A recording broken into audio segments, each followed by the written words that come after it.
आप सब? आशा करता हूँ अच्छे होंगे, स्वस्थ होंगे। तो साथियों, हम आज बात करेंगे यूपी जीडीएस से संबंधित कुछ महत्वपूर्ण पॉइंट्स आए हैं, जैसे कि सिक्योरिटी बॉन्ड इस बार अभी जो नई अपडेट आई है उसके अनुसार अब यूपी जीडीएस वालों को सिक्योरिटी बॉन्ड भरना होगा कि नहीं भरना होगा। रिजल्ट डेट में जो बदलाव हुए हैं कि नहीं हुए हैं, जो रूमर्स हैं कि रिजल्ट डेट आगे बढ़ सकती है, इसके ऊपर मैंने शॉर्ट्स वीडियो पे मैंने अपडेट दिया था। और उस रिज़ल्ट के बारे में मैं आखिर कब आएगा रिज़ल्ट, इन सभी मैटरों के बारे में आज हम बात करेंगे। और इनसे रिकॉर्डिंग जितने भी आपके डाउट हैं मैंने क्वेश्चंस उठाए हैं, और भी जो बच्चों के डाउट्स थे उन सभी क्वेश्चनों को मैंने इस वीडियो पे कवर किया है। और अगर आप और आपके अंदर मन में डाउट आता है तो आप हमें कमेंट के माध्यम से पूछ सकते हैं। तो चलिए देरी न करते हुए वीडियो को स्टार्ट करते हैं। तो सबसे पहले तो आप ये सब बेसिक बातें हैं कि उत्तर प्रदेश सर्कल की बात है, इंडियन पोस्ट कंडक्ट कराता है 4264, ये सब का बेसिक बातें हैं। सिलेक्शन प्रोसेस आपका मेरिट लिस्ट बनती है 10th के मार्क्स के बेसिक्स पे।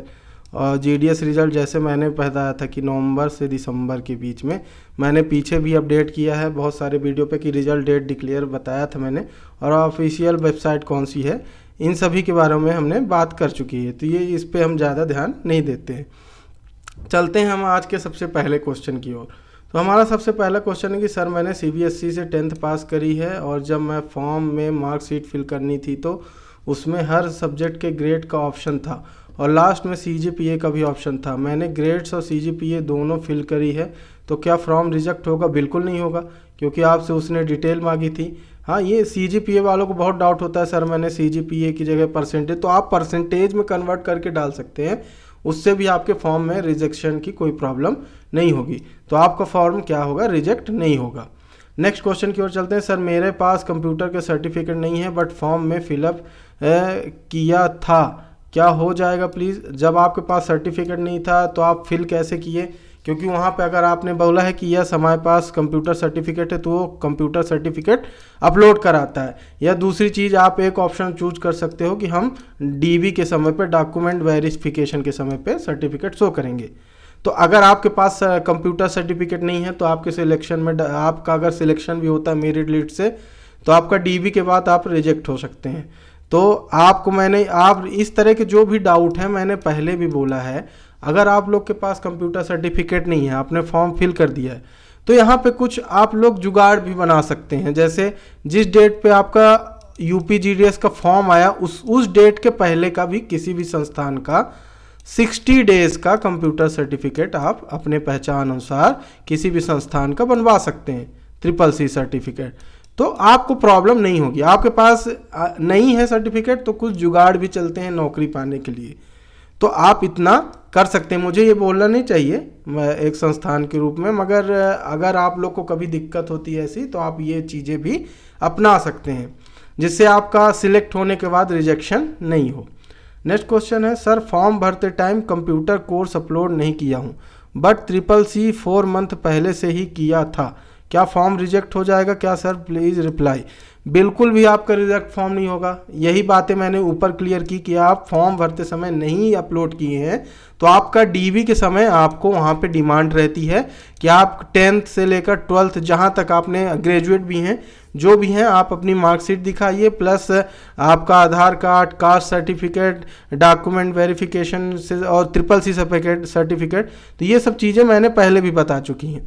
अगर आपने वो वीडियो नहीं देखा है तो मैं डिस्क्रिप्शन पर लिंक डाल देता हूँ, आप जाके डॉक्यूमेंट वेरिफिकेशन संबंधित वीडियो को देखिए, उससे आपको एक भी डाउट नहीं बचेगा। जिसमें आपका कास्ट सर्टिफिकेट आपका स्टेट का लगेगा कि आपका केंद्र का सर्टिफिकेट है, इन सब से जितने भी डाउट थे मैंने उस डाउट में डॉक्यूमेंट वेरिफिकेशन से रिलेटेड सभी डाउट क्लियर किए, तो डिस्क्रिप्शन पे लिंक है, आप जाके देख सकते हैं। नेक्स्ट क्वेश्चन की ओर चलते हैं। इसमें कंप्यूटर सर्टिफिकेट में BCC जो कि CSE का कोर्स है वो मान्य होगा? बिल्कुल मान्य होगा। आपके पास अगर इसका CSE का कोर्स से संबंधित कंप्यूटर का कोई भी सर्टिफिकेट है वो बिल्कुल मान्य होगा। यहाँ पे ये जरूरी नहीं है कि आप CCC कोर्स ही करें 60 डेज का। यहाँ पे आपके पास कंप्यूटर डिप्लोमा है, कंप्यूटर की डिग्री है, या आपने कंप्यूटर एज अ सब्जेक्ट लिया है, तो भी आपको कंप्यूटर सर्टिफिकेट की ज़रूरत नहीं होती है। आपके पास जैसे इन्होंने कहा कि हम CSE का कोर्स है कंप्यूटर का, तो बिल्कुल आपका मान होगा, कोई भी आपका रिजेक्शन नहीं होगा।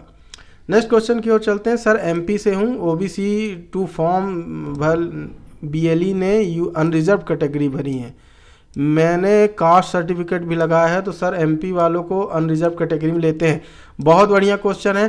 तो देखिए क्या होता है, आप कोई भी एग्ज़ाम फिल करेंगे, एग्ज़ाम देते हैं, तो यहाँ पे ये देखा गया है कि अगर आप एमपी के हैं और यूपी में फॉर्म भरते हैं तो आपका क्या होता है कि आपको पहले जनरल कैटेगरी के अंतर्गत रखा जाता है। आपका जो सिलेक्शन होगा वो अनरिजर्व कैटेगरी के अंतर्गत होगा, ना कि आपका किसी कास्ट के अंतर्गत होगा।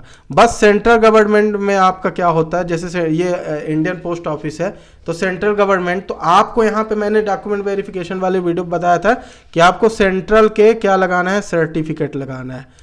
आपका सेंट्रल जो कास्ट सर्टिफिकेट होता है वो लगाना है यहाँ पे, क्योंकि जो ये इंडियन पोस्ट ऑफिस है भले ही स्टेट वाइज आती है, मगर ये कौन कंडक्ट कराता है, Indian post office, India level पर होती है। तो यहाँ पे ऐसी कोई दिक्कत नहीं होगी कि आपको अनरिजर्व, हाँ बट अगर आपने जो कास्ट सर्टिफिकेट लगाया वो सेंट्रल का होगा तो आप इस कास्ट पे आएंगे। मगर आपने अगर फॉर्म किस पे, अनरिजर्व, जैसे आपने किया है कि आपने ओबीसी है मगर क्या किया है, अनरिजर्व कैटेगरी में बना, तो आपका जो लिस्ट बनेगी वो आप अनरिजर्व कैटेगरी के अंतर्गत आओगे।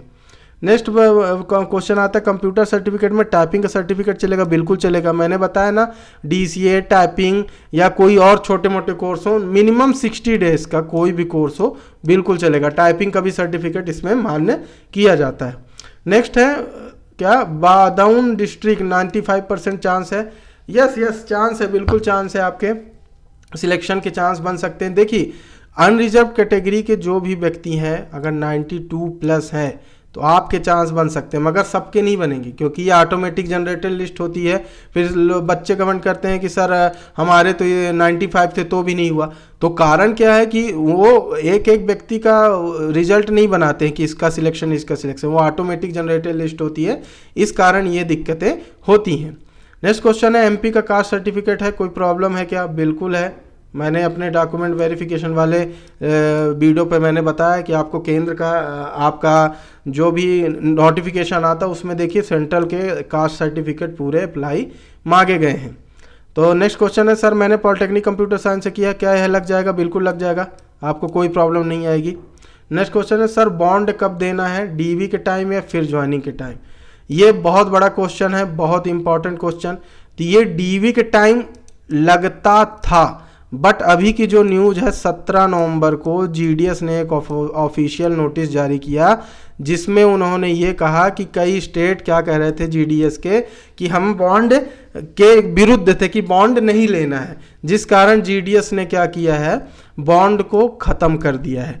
बट यहाँ पे ये दिक्कत है कि यूपी जीडीएस का जो फॉर्म था वो पहले फिलअप किया जा चुका है।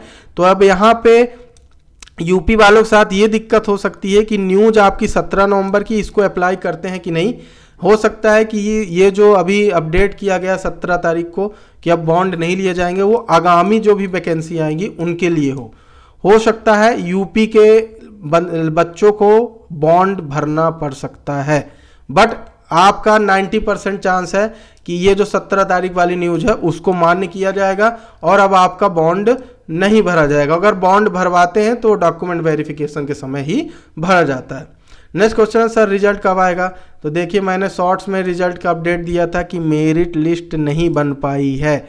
मैंने जो बात की थी उनका कहना है कि सर मेरिट लिस्ट अभी कंप्लीट नहीं हो पाई है, अभी कैलकुलेशन चालू है, मेरिट लिस्ट अंडर प्रोसेस में है, जिस कारण रिजल्ट में देरी हो सकती है। अगर 30 नवंबर तक आपका रिजल्ट नहीं डिक्लेयर हुआ तो फिर आपका 10 दिसंबर के बाद आपका रिजल्ट आएगा, ये याद रखिए। अगर 30 नवंबर तक नहीं आता है तो आपका 10 दिसंबर के बाद आएगा, समय लग सकता है, मेरिट लिस्ट तैयार नहीं हुई है। जहां तक है चांसेस कि आपकी रिजल्ट डेट बढ़ जाए, एक बुरी खबर के रूप में आप मान सकते हो, बट ऐसी न्यूज आई है।